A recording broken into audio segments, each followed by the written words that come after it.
मित्रांनो, आपण आहोत गोदाकाठी। तुम्ही बघू शकता मागच्या सिंहस्थामध्ये केलेला जो गोदाकाठ आहे त्याला या सिंहस्थामध्ये तोडून ज्या जुन्या पाईपलाईन आहे, ज्या चालू कंडिशनमध्ये आहे, त्या तोडून परत नवीन पाईपलाईन करायचा थाट नाशिक महानगरपालिकेतील या अधिकाऱ्यांनी चालवलेला आहे।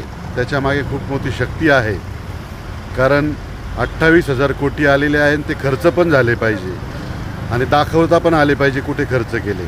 मात्र हा सगळा नाशिककरांचा पैसा आहे आणि असा नको त्या ठिकाणी खर्च होताना मात्र बघवत नाही।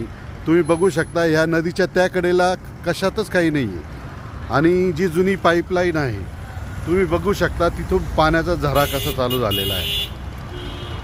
म्हणजे अक्षरशः एवढं बोगस काम या ठिकाणी चालू आहे।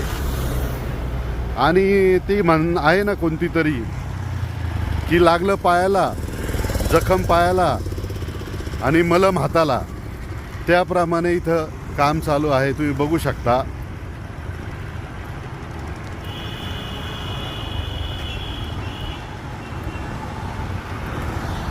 पूर्ण गटरचं पाणी या नदीमध्ये येत आहे। इथे मात्र कोणाचंच लक्ष नाही।